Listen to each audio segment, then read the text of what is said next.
जय श्री राम दोस्तों, स्वागत है आपका हमारे YouTube चैनल भक्ति की शक्ति ज्ञान के साथ में। दोस्तों, आज के इस वीडियो में हम आपको बताएंगे कि आखिर क्यों मरने के बाद हंसने लगा था मेघनाथ का कटा हुआ सिर। आइए जानते हैं। महर्षि वाल्मीकि द्वारा रचित हिंदू धर्म ग्रंथ रामायण में मर्यादा पुरुषोत्तम भगवान श्री राम के जीवन का उल्लेख है। रामायण में उनकी पत्नी माता सीता, भाई लक्ष्मण, पवन पुत्र हनुमान जी आदि जैसे कई बेहद महत्वपूर्ण चरित्रों का गुणगान है। लेकिन इसके साथ ही आसुरी शक्तियों के सम्राट लंकापति रावण, जिसका वध करने के लिए ही स्वयं भगवान विष्णु ने धरती पर पहली बार मानव रूप में उतार लिया था, के साथ साथ अन्य भी बहुत सी दुष्ट ताकतों का उल्लेख मिलता है। रामायण में उल्लेख मिलता है कि रावण के पुत्र का नाम मेघनाथ था।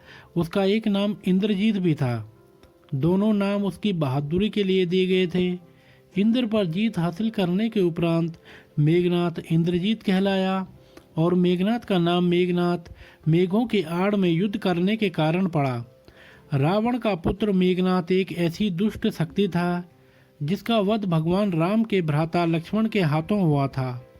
लेकिन मृत्यु हो जाने के बाद अचानक कुछ ऐसा हुआ कि मेघनाथ का कटा हुआ सिर अचानक हंसने लगा। रावण का पुत्र मेघनाथ एक दुष्ट शक्ति था।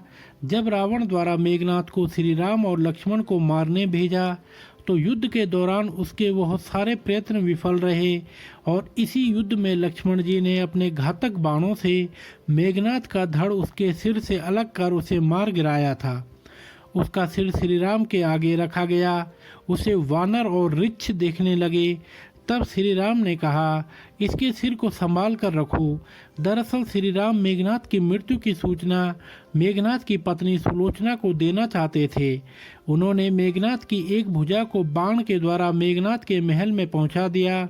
वह भुजा जब मेघनाथ की पत्नी सुलोचना ने देखी तो उसे विश्वास नहीं हुआ कि उसके पति की मृत्यु हो चुकी है। उसने भुजा से कहा, अगर तुम वास्तव में मेरे स्वामी की भुजा हो तो मेरी दुविधा को लिखकर दूर करो। सुलोचना के इतना कहते ही भुजा हरकत करने लगी। तब एक सेविका ने उस भुजा के हाथ में खड़िया लाकर रख दी। उस कटे हुए हाथ ने आंगन में लक्ष्मण जी के प्रशंसा के शब्द लिख दिए।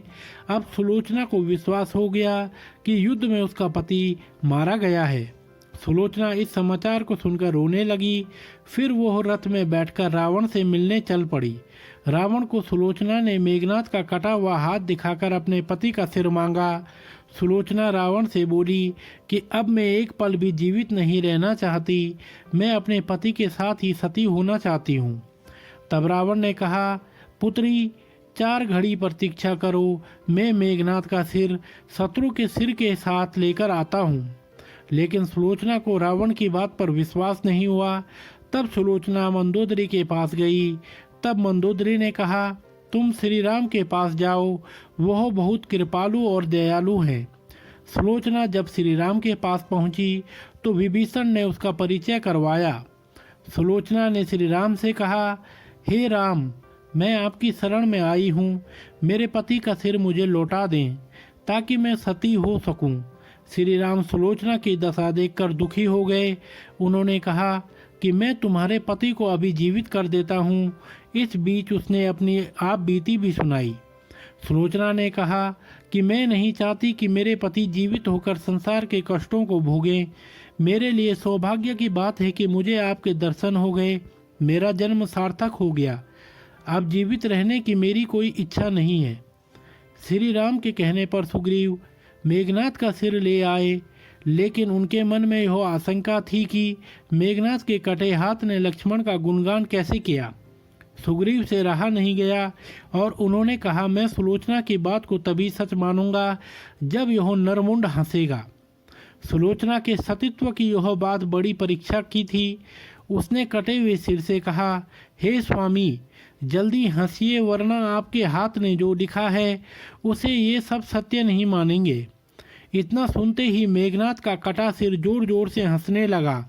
इस तरह सुलोचना अपने पति का कटा हुआ सिर लेकर चली गई।